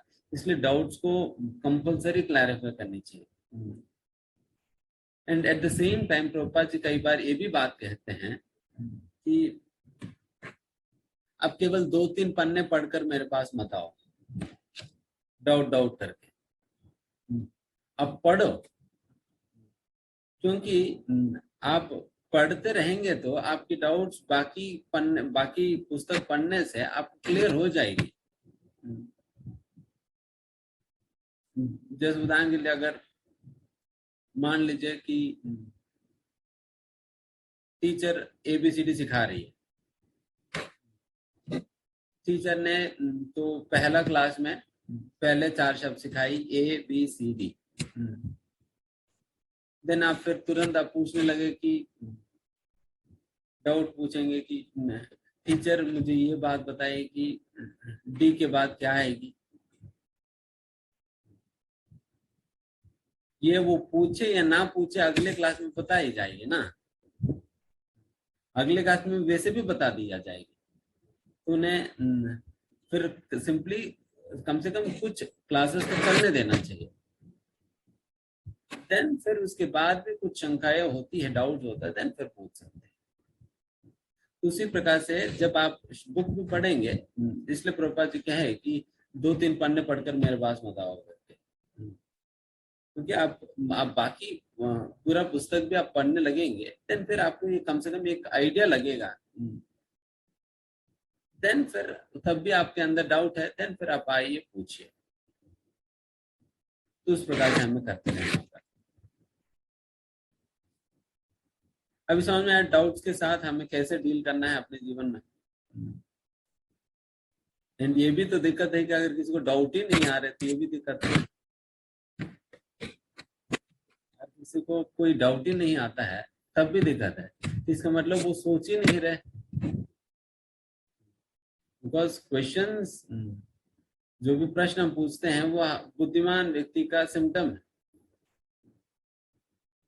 इसका मतलब वो बुद्धि का प्रयोग कर रहे हैं, और डाउट ही नहीं आ रहे फिर इसका मतलब बुद्धि का प्रयोग ही नहीं कर रहे। इसलिए डाउट्स होना चाहिए, एंड डाउट्स के साथ ये 3 प्रकार से डील करना चाहिए। कुछ डाउट्स को हमें पार्क कर देना चाहिए, एंड कुछ डाउट्स को हमें क्लैरिफाई करने के लिए सीनियर्स के पास जाने चाहिए, एंड हमें कई बार तो हमें शास्त्रों का अध्ययन करते रहना चाहिए, जिससे हमारी कई सारा डाउट्स क्लियर होते जाए। तो यहाँ पर डाउट करने वाले व्यक्ति को संशयात्मा शब्द से सूचित किया गया। ठीक है, इतना काफी डिस्कशन।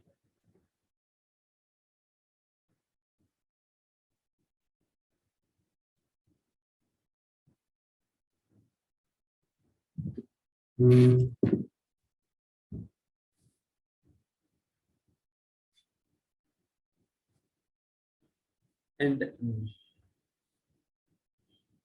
लास्टली इसमें एक और महत्वपूर्ण बात है कि जैसा हमने कहा आदो श्रद्धा, श्रद्धा से शुरुआत करना होगा, फिर उसके बाद ज्ञान आएगी, देन फिर श्रद्धा बढ़ेगी करके। अगर मान लीजिए फिर कोई कह सकते प्रभु जी मैं श्रद्धा शुरुआत में कैसे रखूं, उसका मैंने एक अंडरस्टैंडिंग तो बताया। बुद्धिमान लोग इसको मानते हैं, इसलिए मैं भी मानकर एक बार देखता हूँ। एंड दूसरी एक और अंडरस्टैंडिंग आप देखिए, मान लीजिए आप डॉक्टर के पास गए, आपने कहा कि डॉक्टर साहब मेरे को बुखार है, फिर डॉक्टर ने दवाई दिया, बेटा आप ये दवाई ले लेना। एंड आप डॉक्टर से अगर पूछने लगे कि डॉक्टर साहब आपकी इस दवाई पे मैं विश्वास कैसे करूं, समझ में आ रहे प्रश्न? अगर डॉक्टर से आप पूछेंगे कि डॉक्टर साहब आपके द्वारा दी गई इस दवाई पे मैं कैसे विश्वास करूं,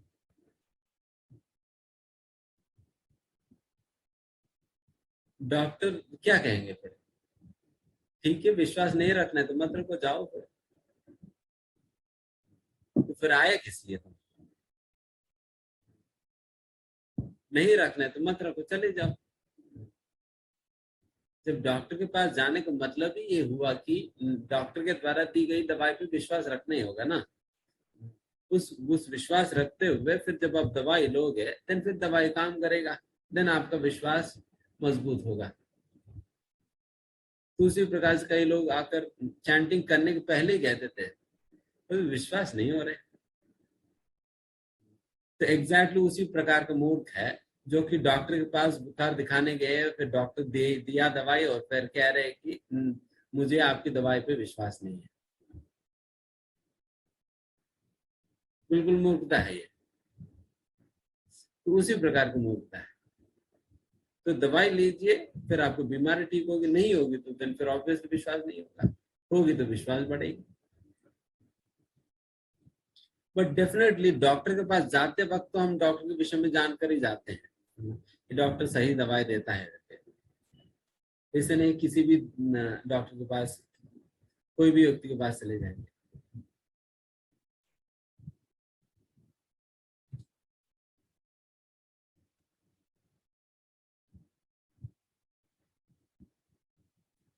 अभी 41 योग संन्यस्त कर्माणं ज्ञान संचिन्न संशयम् आत्मवन्तं न कर्माणि निबध्नन्ति धनंजया। जो व्यक्ति अपने कर्म फलों का परित्याग करते हुए भक्ति करता है और जिसके संशय दिव्य ज्ञान द्वारा विनष्ट हो चुके होते हैं, वही वास्तव में आत्मपरायण है।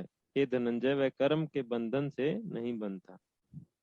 तात्पर्य, जो मनुष्य भगवत गीता की शिक्षा का उसी रूप में पालन करता है जिस रूप में भगवान श्री कृष्ण ने दी थी, तो वह दिव्य ज्ञान की कृपा से समस्त संशयों से मुक्त हो जाता है। पूर्णतः कृष्ण भावना भावित होने के कारण उसे श्री भगवान के अंश रूप में अपने स्वरूप का ज्ञान पहले ही हो जाता है, अतः निस्संदेह वह कर्म बंधन से मुक्त है।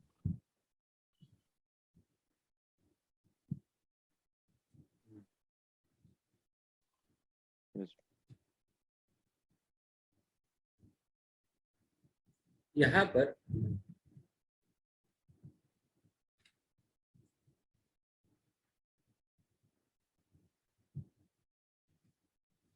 ये डाउट्स कैसे खत्म हो जाएंगी।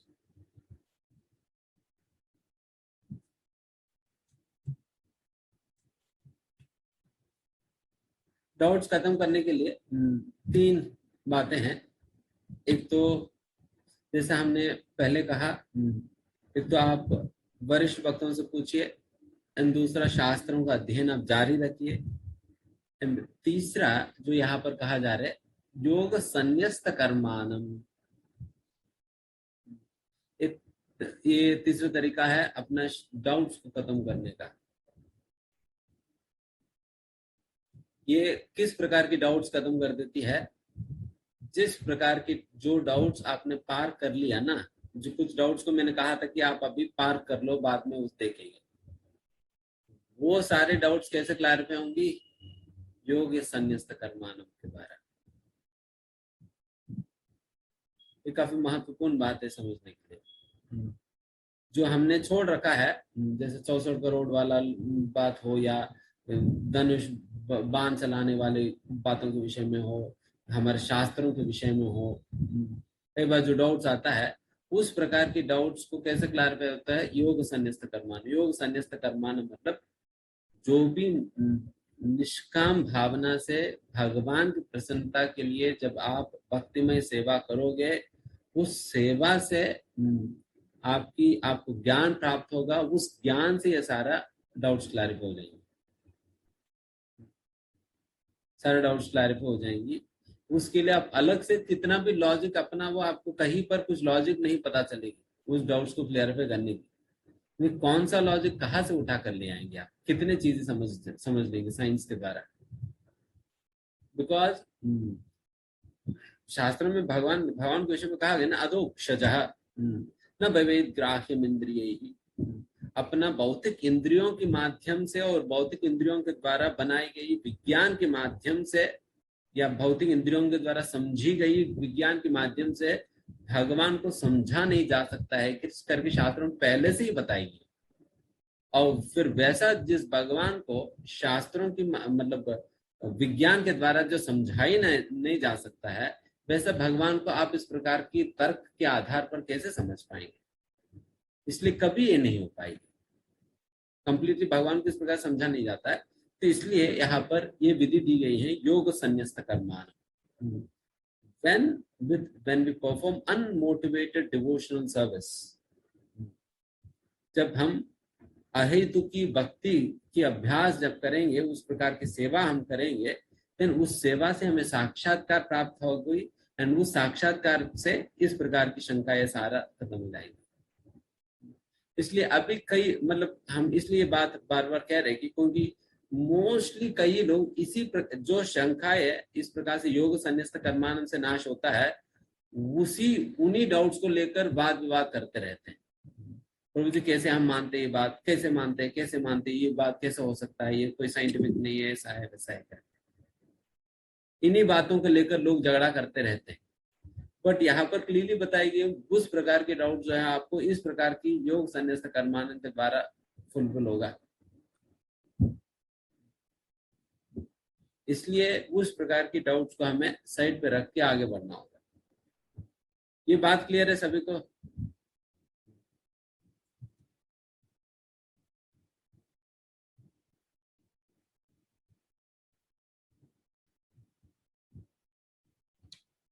एंड यहाँ पर तो बड़ा सा चीज बड़े वाले है, इसमें 2-3 वाले।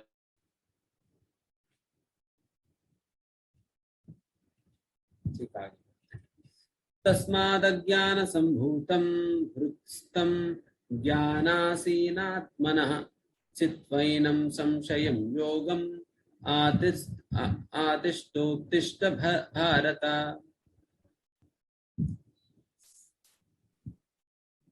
अतएव तुम्हारे हृदय में अज्ञान के कारण जो संशय उठे हैं उन्हें ज्ञान रूपी शस्त्र से काट डालो। हे भारत, तुम योग से समन्वित होकर खड़े हो और युद्ध करो। तात्पर्य पढ़ना पड़ेगा। यस। तात्पर्य, इस अध्याय में जिस योग पद्धति का उपदेश हुआ है वह सनातन योग कहलाती है। इस योग में 2 तरह के यज्ञ कर्म किए जाते हैं, एक तो द्रव्य का यज्ञ और दूसरा आत्मज्ञान यज्ञ जो विशुद्ध आध्यात्मिक कर्म है। यदि आत्म साक्षात्कार के लिए द्रव्य यज्ञ नहीं किया जाता तो ऐसा यज्ञ भौतिक बन जाता है, किंतु जब कोई आध्यात्मिक उद्देश्य या भक्ति से ऐसा यज्ञ करता है तो वह पूर्ण यज्ञ होता है। आध्यात्मिक क्रियाएं भी 2 प्रकार की होती हैं, आत्मबोध या अपने स्वरूप को समझना तथा श्री भगवान विषयक सत्य। जो भगवत गीता के मार्ग का पालन करता है वह ज्ञान की इन दोनों श्रेणियों को समझ सकता है। उसके लिए भगवान के अंश स्वरूप आत्मज्ञान को प्राप्त करने में कोई कठिनाई नहीं होती है। ऐसा ज्ञान लाभप्रद है क्योंकि ऐसा व्यक्ति भगवान के दिव्य कार्यकलापों को समझ सकता है। इस अध्याय के प्रारंभ में स्वयं भगवान ने अपने दिव्य कार्यकलापों का वर्णन किया है। जो व्यक्ति गीता के उपदेशों को नहीं समझता वह श्रद्धा विहीन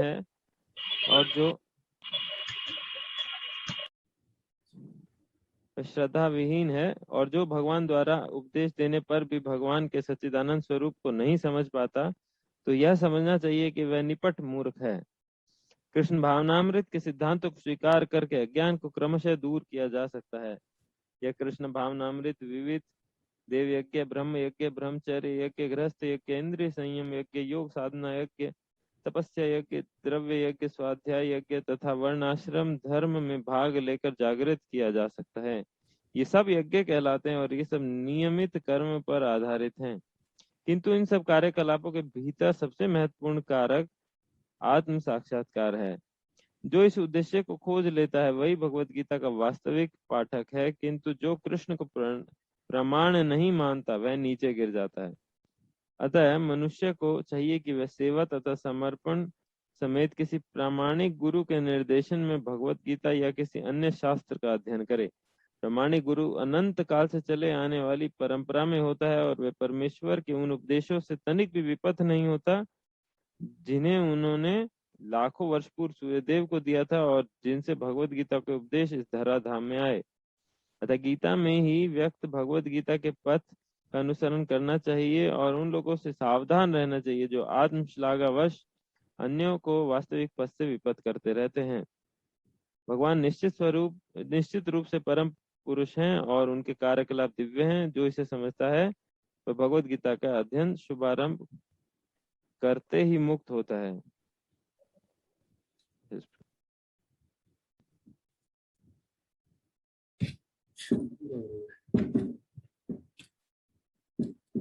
यहाँ पर भगवान ने क्या कहा, तस्माद् अज्ञान संभूतम हृत्स्थं ज्ञानासीनात्मनः।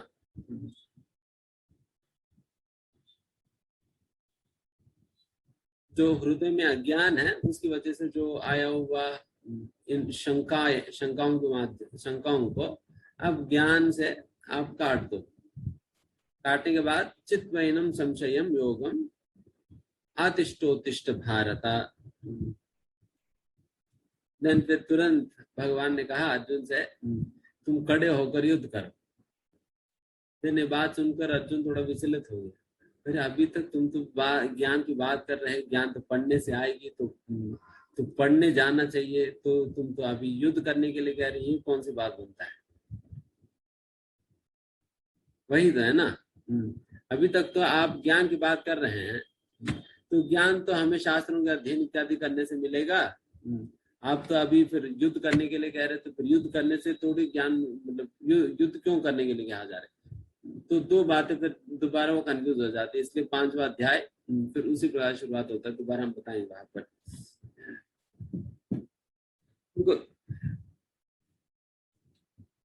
यहाँ पर जिस प्रकार से कहा जा रहा है कि ज्ञान की प्राप्ति, अर्जुन भी इस प्रकार से सोचने लग जा रहे हैं कि ये मैं केवल पढ़ने से मुझे मिलेगी। देखिए, पढ़ने से ही जो मिलता है वो केवल ज्ञान है। वो विज्ञान जो कि हमारा असलियत में इस अज्ञान को नाश कर सकती है, वो हमें मिलता है योग संन्यस्त कर्मानुम करने से। जब हम निस्वार्थ भाव से भगवान की प्रसन्नता के लिए जब हम कोई सेवा करते हैं, उससे जो साक्षात्कार प्राप्त होता है, वो साक्षात्कार ही हमारा अज्ञानता को खत्म करती है। इसलिए अगर केवल जानने मात्र से अज्ञान की नष्ट होने लगती है, तो फिर आज तक हमने कितना लेक्चर सुन लिए, आज तक कितने लेक्चर सुन ली है और कितने पुस्तक पढ़ ली है, कितना मतलब उतना अज्ञान सारा खत्म हो जानी चाहिए था ना। अगर ये सारा खत्म नहीं हो रहा तो इसको मतलब समझ लेना चाहिए कि ये काफी नहीं है। ये केवल जानकारी प्राप्त करने के लिए, बस जानकारी मिल गया हमें। डेफिनेटली ये भी एक सेवा है, ये भी हमारा शुद्ध करने वाला सेवा है, भगवान के विषय में श्रवण करना।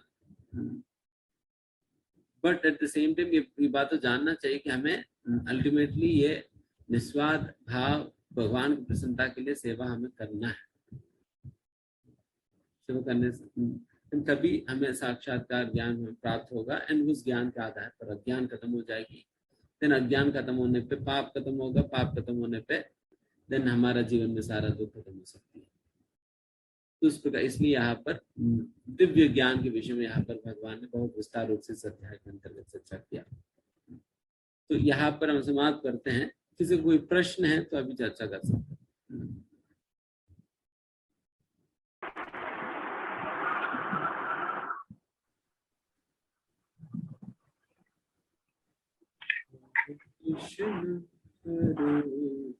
हरे कृष्णा। डिवोटीज खुद को अनम्यूट करके प्रभु जी से डाउट्स के रिगार्डिंग पूछ सकते हैं।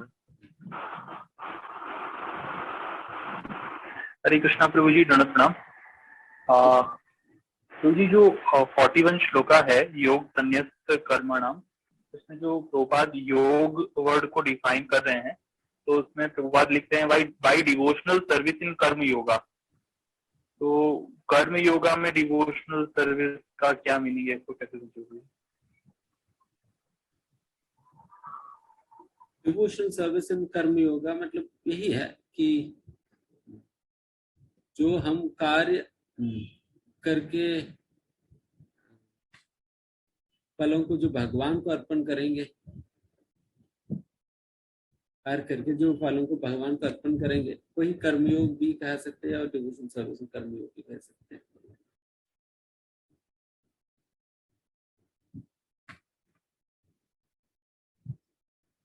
ठीक है, हरे कृष्ण प्रभु जी। प्रभु जी मेरे 2 प्रश्न हैं। Thank you for this wonderful scientific class. मेरा पहला प्रश्न प्रभु जी इसी लास्ट श्लोका से है कि जहां हम रियलाइजेशंस की बात कर रहे हैं प्रभु जी, और आप कह रहे हैं कि रियलाइजेशंस से इग्नोरेंस जो अज्ञानता है उसका विनाश हो जाता है, परंतु ऐसा भी देखा जाता है कि रियलाइजेशंस पे रियलाइजेशंस होने के बावजूद भी व्यक्ति का पतन संभव है। हाई लेवल पे काफी एडवांस डिवोटी एडवांस लेवल पे जाने के बाद भी बहुत सारे रियलाइजेशन होने के बाद भी उनका पतन हो जाता है, फिर वह क्या कारण रहता है? क्या इग्नोरेंस पूरी तरह डिस्ट्रॉय इतना कठिन रहता है? ठीक है, चाहे जितना भी इग्नोरेंस खत्म हो जाए, अगर हम केयरलेस रहेंगे तो कहीं से भी निकल जाएंगे। हम कितना भी एक्सपर्ट ड्राइवर क्यों ना हो, फिर भी एक्सीडेंट होने की संभावना है ना, केयरलेस होंगे तो। आप कह सकते हैं कि प्रोजी मुझे तो गोल्ड मेडल मिला हुआ है,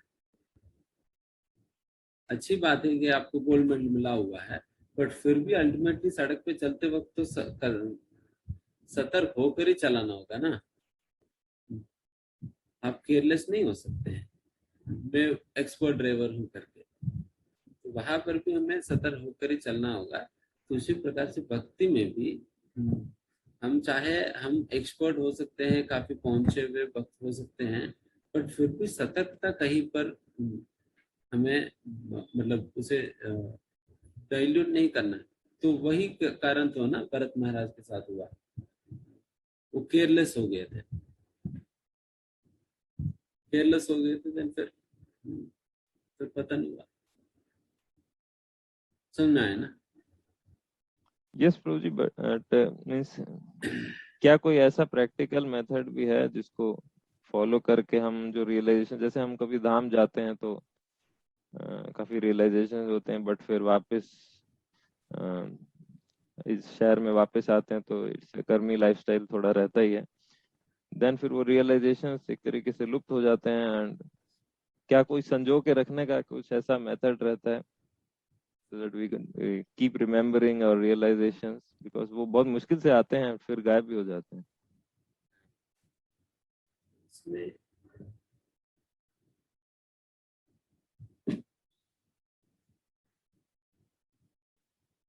जैसा हमने कहा कि ज्ञान को धारण करके रखने का यही तरीका है संयत इंद्रिय। हमने 3 बात कहा ना, तत्परः, श्रद्धा, तत्परः और संयत इंद्रिय। संयत इंद्रिय अगर नहीं है, देन जो भी ज्ञान हमने धारण करके लाया है, देन जब तक हम नोएडा पहुंचते पहुंचते सारा बर्तन खाली, बेचारे वृंदावन में बकेट बकेट भर भर के ले आए, तो यहाँ आते आते सारा बर्तन खाली, बकेट खाली, क्योंकि संयत इंद्रिय नहीं है। तो इसलिए वो इंद्रियों के निग्रह चाहिए, देन फिर बचा रहेगा। तभी हमने कहा ना रिटेंशन कैपेसिटी करके।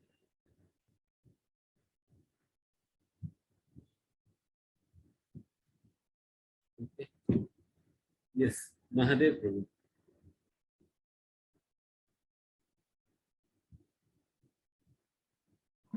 हरे कृष्ण प्रभु जी, दंडवत प्रणाम। हाँ प्रभु। हाँ प्रभु जी, मैं ये कह रहा था, आपने बताया था कि इंद्रिय निग्रह, जो आपने बताया था कि अगर हम ये तीनों करेंगे तो हम भक्ति में अच्छे से प्रगति कर पाएंगे। तो प्रभु जी, ये क्रम है क्या? जैसे श्रद्धा हमारे अंदर है हमने समर्पण भी कर लिया, और बट इंद्रिय निग्रह करने में अभी हम कच्चे हैं, और हम लगे हुए हैं कि हम इसको भी कर पाएंगे। तो इसके लिए प्रभु जी हम और अच्छा प्रयास क्या कर, जैसे हम लोग गृहस्थ हैं तो इन चीजों में थोड़ा सा फंसे हुए रहते ही हैं कहीं ना कहीं, तो हम इसके लिए और अच्छा क्या उपाय कर सकते हैं? इंद्रिय निग्रहण के लिए? जी जी प्रभु जी।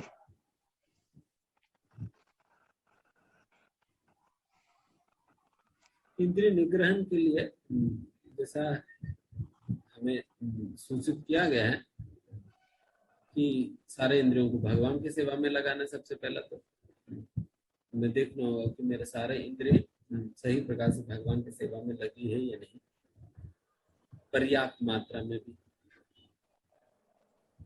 एंड दूसरा, इन इंद्रियों को हमें और विचलित करने वाला परिस्थितियों में नहीं डालना है।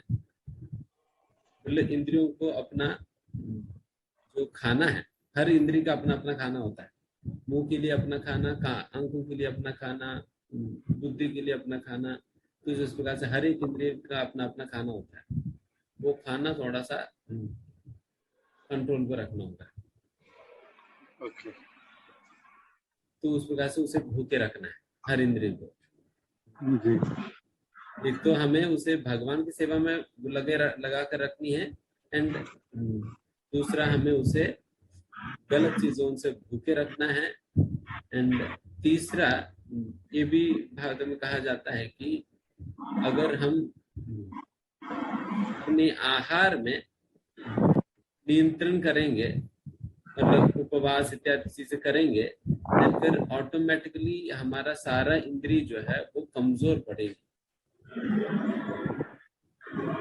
पड़ेगी एंड फिर कमजोर पड़ने से हमारा इंद्रिय जो है वो नियंत्रण होता है। बट हमारा जिह्वा उस समय पे नियंत्रण नहीं होगा। बट जिह्वा की लालसा और बढ़ जाएगी। फास्टिंग करने से जिह्वा की लालसा और बढ़ जाता है। फिर जिह्वा को कंट्रोल करने का तरीका यही है, नियमित रूप से प्रसाद ग्रहण करना। नियमित रूप से प्रसाद ग्रहण करना। इस प्रकार से और भी कई बातें होता है। तो इतने हम करेंगे तो काफी हद तक हम नियंत्रित कर सकते हैं। शशांक प्रभु, आप कुछ हाथ उठाए थे। हरे कृष्ण प्रभु जी। हाँ, हरे कृष्ण। प्रभु जी लिखा कि प्रभु जी जैसे कि महाप्रभु जो है वो इसी मतलब जो ये चतुर्युग है प्रभु जी, इस चतुर्युग का जो कलयुग है उसमें आते हैं प्रभु जी। तो मतलब भगवान कितने चतुर्युग के बाद आते हैं स्वयं? स्वयं भगवान तो 1000 चतुर्युग में एक बार आते हैं। प्रभु जी जैसे द्वापर युग है तो द्वापर युग में तो भगवान एक बार आ गए, और कलयुग में आ गए तो 2 बार। हाँ। द्वापर युग तो में प्रभु जी से जो अगला चतुर्युग होगा उसमें द्वापर युग में भगवान नहीं आएंगे? नहीं आएंगे। अगले चतुर्युग मतलब 1000 चतुर्युग के बाद दोबारा भगवान कृष्ण चैतन्य महाप्रभु दोनों आएंगे। दोनों साथ साथ आते जब भी आते। अच्छा। अब प्रभु जी जैसे कि जो मतलब इस युग के ये जो चतुर्युग बिक जाएगा, उसका जो अगला वाला जो युग जब आएगा सत्युग के द्वापर, उसमें फिर कौन आएंगे? उसमें स्वयं भगवान नहीं आएंगे, मतलब कृष्ण स्वयं नहीं आएंगे, बट बाकी नारायण आएंगे। नारायण के अवतार आएंगे। जी जी प्रभु, थैंक यू। बाकी युगों में जो आते हैं, कलयुग में गौर नारायण कहा जाता है जी। जैसे अभी जो आए वो गौर कृष्ण है। बाकी जो युगों में है वो गौर नारायण। थैंक यू प्रभु जी। हरे कृष्ण। हरे कृष्ण प्रभु जी। हाँ, हरे कृष्ण प्रभु जी। हाँ, हरे कृष्ण प्रभु जी, जो बेसिक रूट काउज बताया गया है, आपने जो इतना बढ़िया से बताया, जो 39वें श्लोक में, कि जो 3 फैक्टर, जो श्रद्धा, समर्पण, भगवान में समर्पण, जो तत्पर हम बताए थे, और संयमित इंद्रिय, ये 3 बेसिक रूट से होते हुए इस रास्ते का अनुगमन करते हुए इस पर पथ पर आगे जाते हुए, तो ये ज्ञान को भी प्राप्ति कराता है, जो कि शांति देने के लिए बहुत ही बेसिक रीजन है, वहीं से मिलेगा। और ये बातें बताने के बाद, जानने के बाद, और जब ये भी बताया गया इसमें कि जो दिव्य ज्ञान जब इस तरह का मिलता है तो इससे ज्यादा उदात्त और शुद्ध कुछ भी चीज नहीं होता। ये सारे चीज बता देने के बाद में, जानकारी होने के बावजूद भी संशय क्रिएट होता है लोगों को, जैसा आपने भी बताया, और ऐसा सच्चाई है, तो संशयात्मा वाले लोग होते हैं। तो क्या संशयात्मा का गुण होना ये भी कर्मफल का प्रारब्ध है? संशय आत्मा, क्योंकि सारी जानकारियां स्पष्ट सुस्पष्ट कर दिया गया है, जो एक लाइन में बताने के लिए छोटे बच्चे के भी दिमाग में डाल दिया जाए, जो दिव्य ज्ञान से ज्यादा शुद्ध और उदात्त कुछ होता ही नहीं है। वो क्वेश्चन रेज करेगा, जो हमें कैसे मिलेगा, तो उसे 3 छोटा छोटा चीज, जो आपको बहुत ज्यादा श्रद्धा रखना पड़ेगा, तत्पर होना पड़ेगा, और संयमित इंद्रिय करना होगा। Although these are very difficult, लेकिन अगर इसको अमली जामा लाने के लिए, प्रयास करने के लिए, प्रैक्टिस करने के लिए किया जाए, फिर भी एक संशय दुश्मन राक्षस खड़ा होता है इसमें। तो क्या ये संशय, ज्ञान होने के बावजूद भी संशय आपको ज्ञान की तरफ नहीं जाने देता है उस एरिया में, तो क्या संशय चरित्र होना भी प्रारब्ध का फल है? ये विश्वास, जैसा कि हमने कई बार बताए होंगे, अज्ञात सुकृति का भी प्रभाव होता है इसमें। अज्ञात सुकृति, जो संचित अज्ञात सुकृति जो होता है, उसकी अनुपात हमें श्रद्धा में मिलता है। जिनके अंदर नेचुरल श्रद्धा होती है ना, तो उस वजह से अज्ञात सुकृति की वजह से उन्हें मिली है। एंड इसकी कमी जिनमें होता है, तो फिर उनको कई बार कई चीजें पता चलने पर भी विश्वास नहीं होता है, उस प्रकार की स्थिति है। तो ये अज्ञान सुकृति का भी है एक तो, एंड दूसरा, हम केवल इसी पे ही हम ये नहीं कह सकते हैं, हमें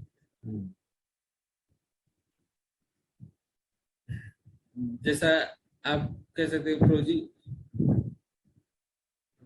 बॉडी बिल्डिंग, अच्छा बॉडी किनको मिलेगा? ये भगवान ने दिया है या जिम जाकर उन्होंने डेवलप किया है?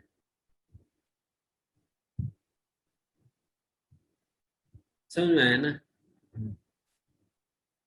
बॉडी थोड़ा बहुत भगवान ने भी दिया है, और उन्होंने भी मेहनत किया है जिम जाकर, थोड़ा बॉडी बिल्ड करने में उन्होंने पुलअप्स किया, वेट लिफ्टिंग किया, ये किया, वो किया, देन फिर उनको बॉडी डेवलप किया। तो उसी प्रकार से श्रद्धा भी थोड़ा बहुत अज्ञान सुकृति से आने के बाद भी आप भी अगर काम करेंगे तो देन फिर वो श्रद्धा बढ़ेगी। उसका तरीका ये है ही शुद्ध भक्तों का संगति, शास्त्रों का अध्ययन, फिर नाम जप, तो उस प्रकार से कई चीजें हैं, तो वो सारी चीजें करेंगे तो फिर श्रद्धा बढ़ेगी। तो इस प्रकार से हरे कृष्ण, हरे कृष्ण। ठीक है, और कोई और रोहित प्रभु ने हाथ खड़ा किया, रोहित गिल्लियल प्रभु। हाँ प्रभु जी, हरे कृष्ण प्रभु जी, दंडवत प्रणाम। सर प्रभु जी, जैसे आपने बताया था स्टार्टिंग में 4.39 में कि श्रद्धा और ज्ञान जो हमें मिलेगा वो श्रद्धा के साथ मिलेगा, मतलब श्रद्धा होनी चाहिए हमें। और श्रद्धा विल गेट जब हम मतलब किसी बड़े इंसान को देखेंगे जो कि ऑलरेडी कुछ काम मतलब कर रहा है और उन्हीं के अकॉर्डिंग हम चलेंगे। बट फिर आपने जैसे हमें बताया कि जो अज्ञान है, अज्ञान जो हमें मिल रहा है उसका रूट कहाँ से आ रहा है? अज्ञान, हाँ जी, इग्नोरेंस का रूट। इग्नोरेंस तो हमारा भौतिक जो संगति है, जब हम भौतिक प्रकृति के संपर्क में आते हैं तो फिर अज्ञान आता है। जैसे अज्ञान असलियत में होता क्या है, जैसे अंधकार होता क्या है बताइए। अंधकार मतलब अंधेरा इतना ही एकदम। है ना कि absence of light is darkness. उसी प्रकार से ज्ञान की कमी ही अज्ञान है। ज्ञान की कमी ही अज्ञान है। उस प्रकार से ये अज्ञान भी जो होता है वो भी, जिस प्रकार से अंधकार ये भी लाइट के ऊपर डिपेंडेंट है। लाइट के ऊपर डिपेंडेंट मतलब लाइट नहीं है तो फिर अंधकार है। जैसे उदाहरण के लिए अंधकार लाइट के ऊपर वो हमला नहीं कर सकती है, बट लाइट अंधकार के ऊपर हमला कर सकती है। समझ में आया ना? लाइट जो है अंधकार के ऊपर वो आक्रमण कर सकती है, बट अंधकार लाइट के ऊपर आक्रमण नहीं कर सकता है। उसी प्रकार से ज्ञान जब आएगी तो फिर वो अज्ञान अपने आप खत्म हो जाएगी। एंड ज्ञान की कमी ही अज्ञान है। एंड जब हम भौतिक प्रकृति के संपर्क में जब हम आते हैं देन फिर इस प्रकार के अज्ञान की आवरण छा जाती है। एंड फिर उस अज्ञान की आवरण के कारण फिर ये सारा चीजें शुरुआत होती है। बेसिकली अज्ञान का मतलब ही है कि भौतिक इच्छा, हृदय में भौतिक इच्छा। जी प्रभु जी। तो प्रभु जी जैसे आपने बताया कि जो हमें ये स्टार्टिंग में आपने वो बताया था प्रारब्ध, तो जो प्रारब्ध जो है प्रारब्ध से जो हमें मिलता है ना, जो पाप हमें मिलता है जैसे प्रारब्ध से मिला, तो वो भी तो हम अज्ञान थे तभी तो हमको मिला। हाँ, अज्ञान की वजह से हमने पाप किया, पाप करने की वजह से हमें प्रारब्ध अपरारब्ध कर्म मिला। अच्छा,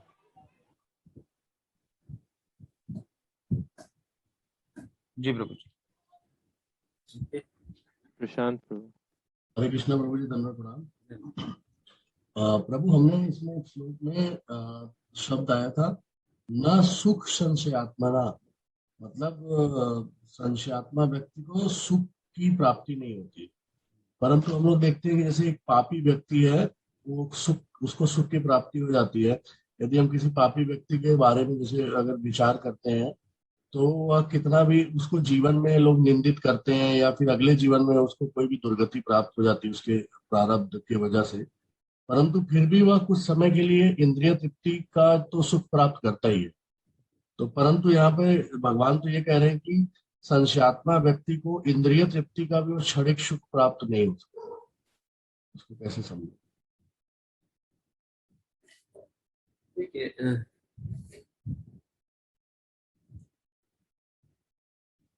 संशयात्मा विनश्यति, संशयात्मना, सुख की प्राप्ति नहीं होगा संशयात्माओं को।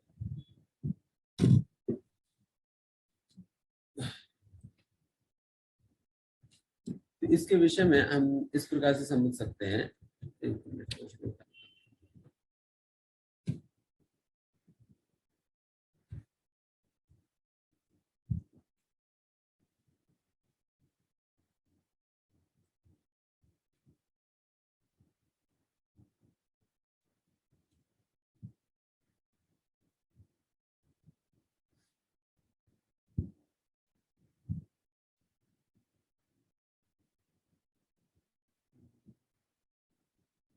जो पापी व्यक्ति को जो सुख की अनुभूति जो होता है उसके विषय में आप पूछ रहे हैं ना? जी प्रभु जी। पापी व्यक्ति को जो सुख का अनुभव होता है वो उनकी पूर्व कर्मों की वजह से जो कुछ भी उन्हें सुख मिलता है। बट यहाँ पर ये भी बात तो है कि what ever happiness in this world, ये डिस्ट्रेस इन डिस्गाइज है। वो दुखी है, ऊपर एक सुख की आवरण डाल दी गई।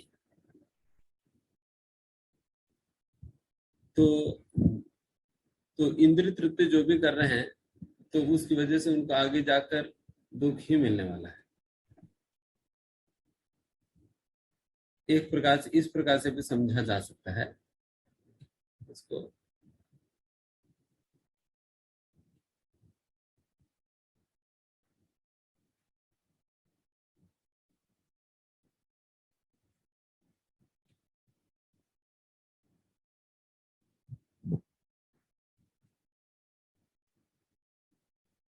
एंड दूसरा ये भी बात तो है कि जो भगवान को मानते ही नहीं है, तो फिर वो हमेशा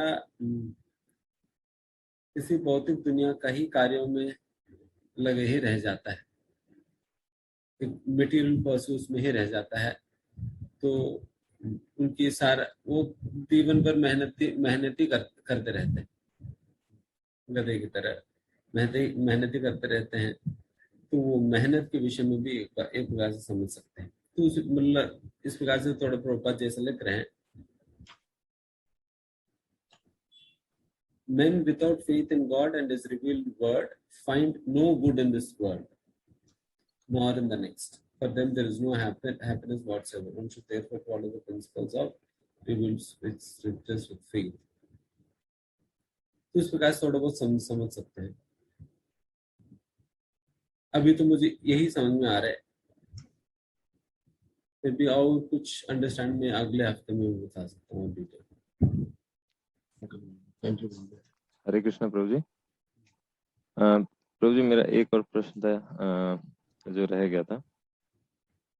जैसे यहाँ हरे कृष्ण महामंत्र प्रभुपाद जी ने कोट किया है 39th वर्स में, एंड फिर आपने जो कूट बीज प्रारब्ध अप्रारब्ध बताया, I want to understand Prabhu ji how this Hari naam this means, क्या हरि नाम से ये जो कूट बीज प्रारब्ध अप्रारब्ध ये चारों कंप्लीटली डिस्ट्रॉय हो जाते हैं? अच्छा, हाँ, सही पॉइंट। यही पॉइंट बताना भूल गया था। इसमें यह है कि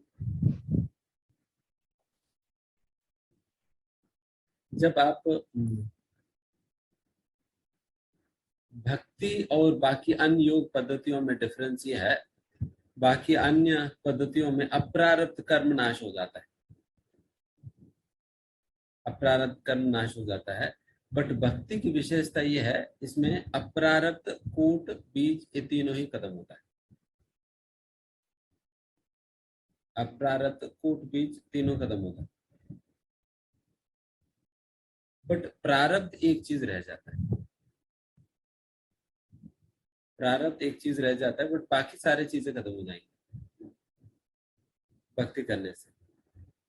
बाकी चीजें करने से केवल अप्रारब्ध कर्म नष्ट होगी, बाकी चीजें तो रहेगी। फिर बीज और कूट रह गया तो कूट की वजह से बीज बनेगा, बीज की वजह से और पाप करेंगे, और पाप करने से देन फिर आपको दोबारा अप्रारब्ध कर्म तो मिल ही जाएगी।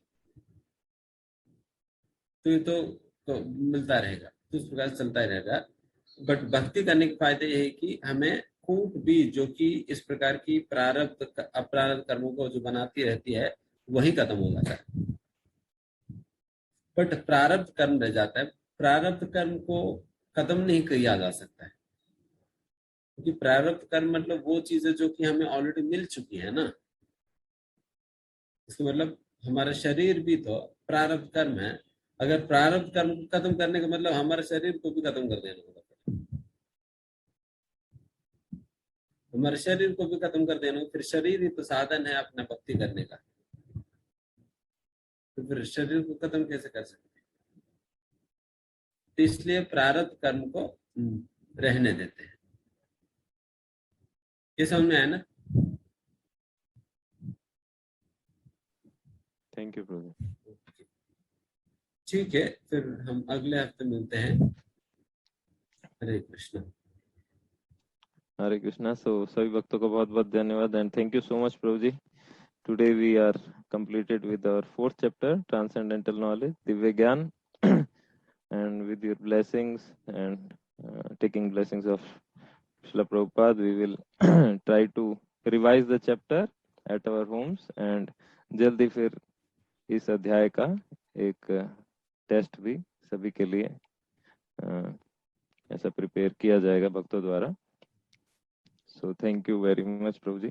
सभी हम लोग आपका ग्रेटिट्यूड अर्पित करते हुए we will chant one Hare Krishna महामंत्र।